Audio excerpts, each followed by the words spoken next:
3, 2, 1, start.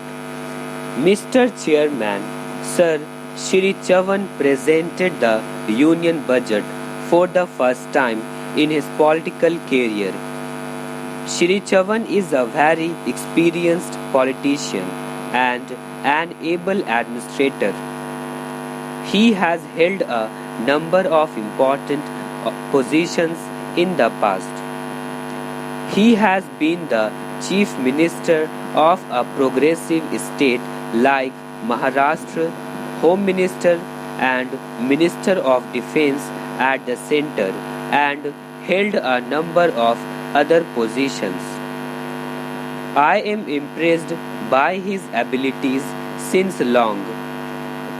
The way he gave an account of his experience and far-sightedness while presenting his maiden budget is indeed commendable.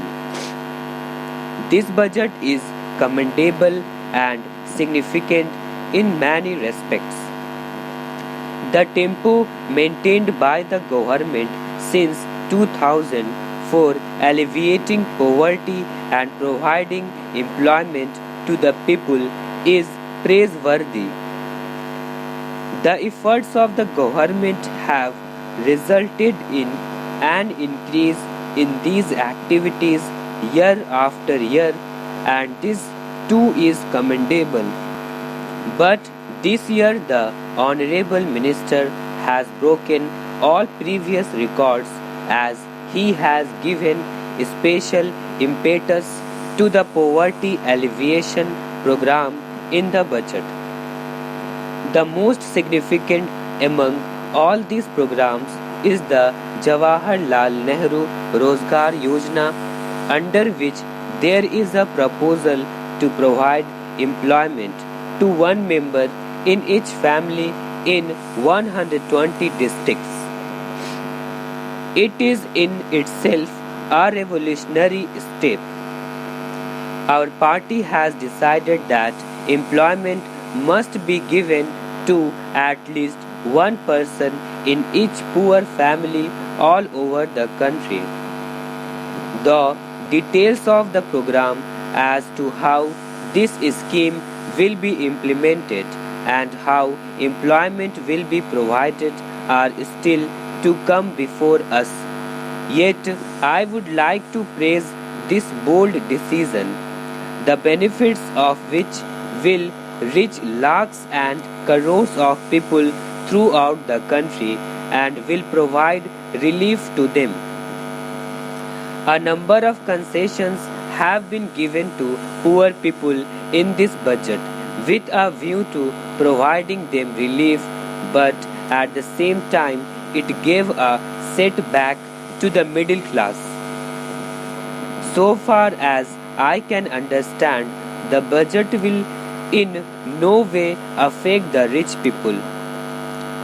First of all, I would like to draw the attention of the Honorable Minister to poverty alleviation programs because the government is earmarking huge funds for these programs.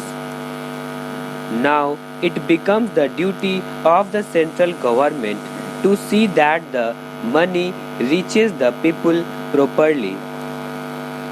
It is not today only, but for years that the honorable members have been expressing the view that the beneficiaries do not receive the full amount of money that is earmarked for them. There could have been some difference of opinion had even 25% of the funds reached the people.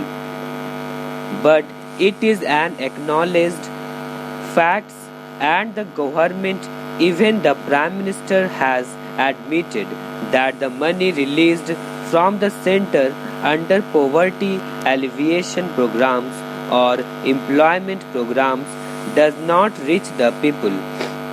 It is all the more distressing that, in spite of the fact that we agree with this view and know everything, so far no effective step has been taken to ensure that the full amount reaches the people.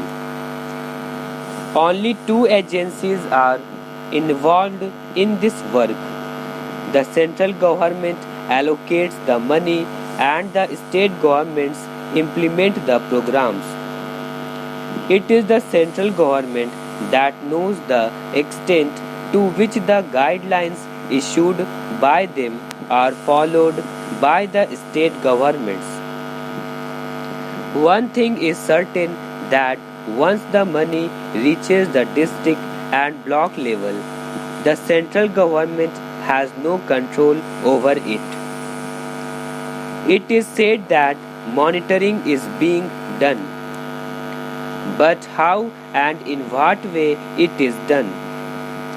So far, I have not seen any representative of the central government going to the block level and verifying the work done or inquiring from the people and listening to them.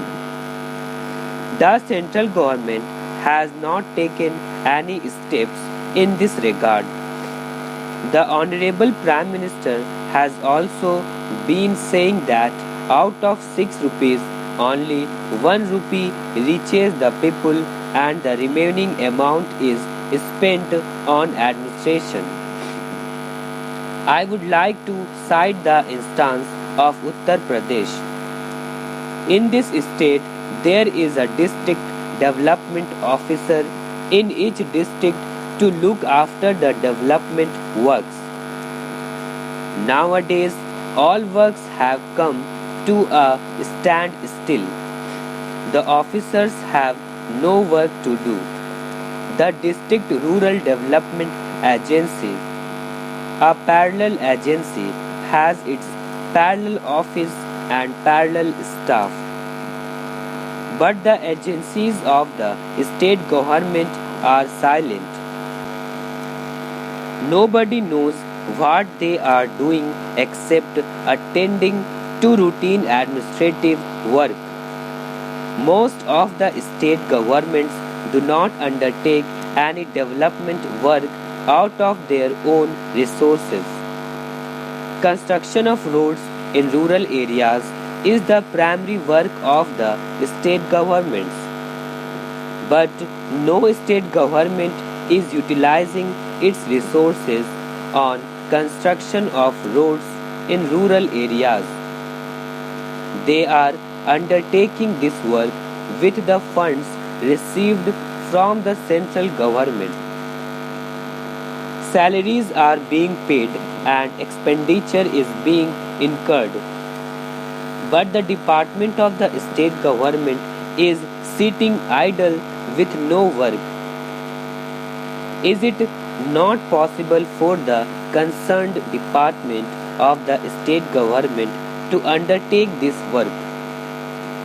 It could have been converted into the District Rural Development Agency.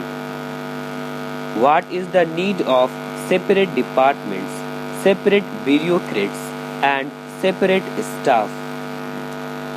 The entire funds are being spent on the maintenance of staff. Honorable Minister of Finance might be aware that the state governments do not want to mobilize resources. They are not imposing any fresh taxes. We come to know from the newspapers and AIR and TV news that such and such state passed a tax-free budget. Today, no state is prepared to impose any tax. They want to undertake all the works with the funds received from the center. Every state, whether it is the Congress ruled or non-Congress ruled, alleges that the central government is discriminating against it. It has become a tendency with the state governments not to levy any taxes.